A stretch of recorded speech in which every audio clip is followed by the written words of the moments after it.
मंडळी, फेब्रुवारी 2026 महाराष्ट्रात एका पोस्टची जोरदार चर्चा होते. ती पोस्ट म्हणजे रेवती सुळे आणि सारंग लखानी यांचं ठरलेलं लग्न.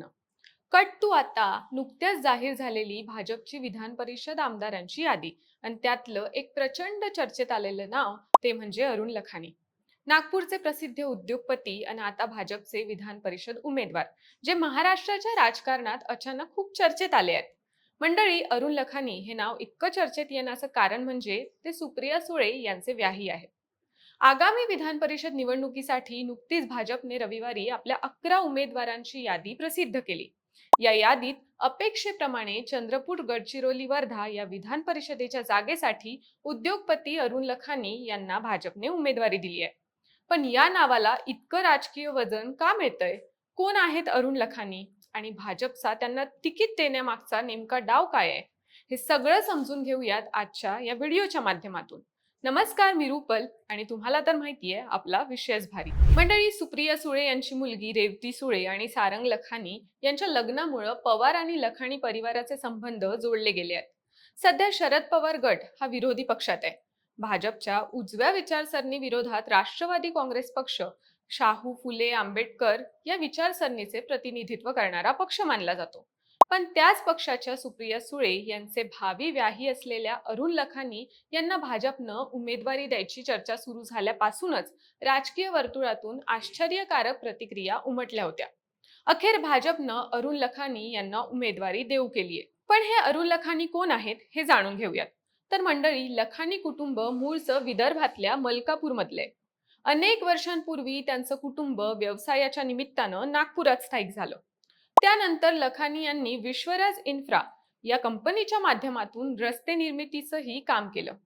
नागपूर अमरावती रोडवर असणाऱ्या तिवसा शहराच्या जवळ 4 लेन रस्त्याची बांधणी त्यांनी केली आहे. त्या काळी तो विदर्भातला पहिला 4 लेन रस्ता मानला गेला होता. याबरोबरच चंद्रपूर राजुरा रोडची निर्मितीही त्यांच्याच विश्वराज इन्फ्रा कंपनीनं केली आहे. लखानी नितीन गडकरी यांचे अत्यंत विश्वासू आहे आणि ते मुख्यमंत्री देवेंद्र फडणवीस यांचेही निकटवर्तीय मानले जातात. एबीपी माझाच्या वृत्तानुसार नागपूर महानगरपालिका हद्दीत पाणी पुरवठा कामाचे खाजगीकरण करताना फ्रान्सच्या ज्या वेओलिया कंपनीला काम मिळालं होतं, त्यावेळी वेओलिया कंपनीसोबत भारतीय कंपनी म्हणून अरुण लखानी यांच्या विश्वराज इन्फ्राचा करार झाला होता आणि ऑरेंज सिटी वॉटर वर्क्स म्हणजेच OCW ही संयुक्त कंपनी स्थापन झाली होती. गेले अनेक वर्ष हीच OCW कंपनी नागपूर महानगरपालिका हद्दीत पाणी पुरवठ्याचं काम करते. पण कोविडच्या काळात अरुण लखानी OCW मधून बाहेर पडले आहेत आणि आता OCW ची मालकी पूर्णपणे वेओलिया कंपनीकडे आहे. मंडळी, अरुण लखानी महाराष्ट्र बॅडमिंटन असोसिएशनचेही अध्यक्ष राहिले आहेत. तरुण भारत या वर्तमानपत्राचे व्यवस्थापन पाहणाऱ्या नरकेसरी प्रकाशनमध्येही ते प्रमुख पदावर होते. भाजप नेत्यांच्या अत्यंत निकटवर्ती असल्यानं एकेकाळी अरुण लखानी यांचं नाव आधी विधान परिषद सदस्य म्हणून आणि नंतर राज्यसभेसाठी उमेदवार म्हणून चर्चेत होतं. पण अद्याप अरुण लखानी यांची वर्णी विधान परिषद किंवा राज्यसभेवर लागू शकली नव्हती. पण मंडळी, आता अरुण लखानी यांना विधान परिषदेची उमेदवारी का देण्यात आली याची ही चर्चा जोर धरते. तर मंडळी, पहिलं कारण आहे मतदारसंघाची ताकद. अरुण लखानी यांना चंद्रपूर, गडचिरोली, वर्धा स्थानिक स्वराज्य संस्था मतदारसंघातून उमेदवारी दिली आहे. या तिन्ही जिल्ह्यांमध्ये विश्वराज ग्रुपच्या कामाचा विस्तार आहे आणि लखानी यांची ओळख आहे. त्यामुळे मतदारसंघात त्यांचा जनाधार आहे. दुसरं कारण म्हणजे गडकरी आणि फडणवीस यांचा पाठिंबा. मुख्यमंत्री देवेंद्र फडणवीस यांनी स्वतः दिल्लीत जाऊन पंतप्रधान मोदींसह वरिष्ठ नेत्यांशी चर्चा केल्यानंतर ही यादी जाहीर झाली आहे.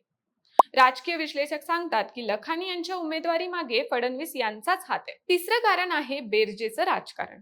पवार सुळे कुटुंबाचे व्याही असल्यानं विरोधक अरुण लखानी यांचा थेट विरोध करणं टाळतील असा भाजपचा अंदाज आहे.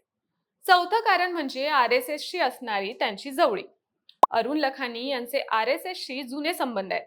त्यामुळं विदर्भातील RSS कार्यकर्त्यांचा पाठिंबा त्यांना मिळण्याची शक्यता आहे. विदर्भ हा भाजपचा बालेकिल्ला आहे. त्यामुळे या जागेवर लखानी म्हणजे एक सेफ बेट असल्याचं भाजपचं गणित असल्याचं बोललं जाते. मंडळी, विधान परिषदेची ही निवडणूक स्थानिक स्वराज्य संस्था मतदारसंघातून होते.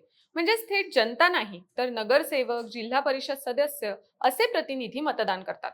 चंद्रपूर, गडचिरोली, वर्धा मतदारसंघात भाजपचे 100हून अधिक नगरसेवक असल्याचं सांगितलं जातं. त्यामुळे भाजपसाठी ही जागा तुलनेनं सुरक्षित मानली जाते आणि या जागेवर अरुण लखानी यांना उमेदवारी देऊन भाजपने राजकीय डाव खेळल्याचं विश्लेषकांचं सांगणं आहे.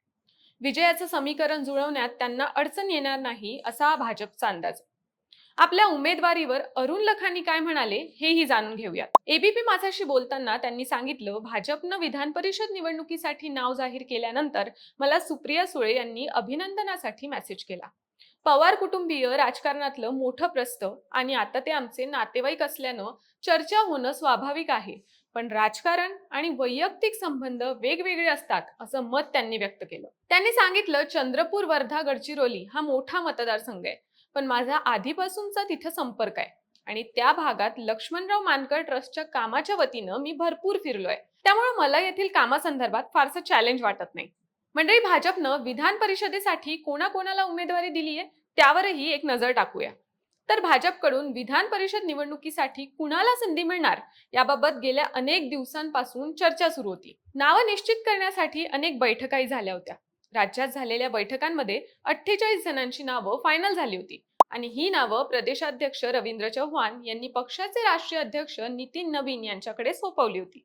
त्यानंतर दिल्लीत भाजपची महत्वाची बैठक पार पडली आणि रविवारी नावांची घोषणा करण्यात आली. त्यानुसार वर्धा, चंद्रपूर, गडचिरोली मधून अरुण लखानी, भंडारा गोंदियातून अविनाश ब्राह्मणकर, अमरावतीमधून प्रवीण पोटे पाटील, सांगली सातारातून धैर्यशील कदम, सोलापूरमधून राजेंद्र राऊत, अहिल्यानगरमधून प्राजक्त तनपुरे, छत्रपती संभाजीनगर जालना जागेवरून सुहास शिरसाट, नांदेडमधून अमर राजूरकर, धाराशिव, लातूर, बीडमधून बसवराज पाटील, जळगावमधून नंदकिशोर महाजन आणि नागपूरमधून डॉक्टर राजीव पोद्दार यांना उमेदवारी देण्यात आली आहे. बाकी मंडळी, अरुण लखानी यांना मिळालेल्या उमेदवारीबद्दल तुमचं काय मत आहे हे आम्हाला कॉमेंट्समध्ये नक्की सांगा आणि आमच्या विशेष भारीच्या YouTube चॅनलला सबस्क्राईब करायला विसरू नका. धन्यवाद.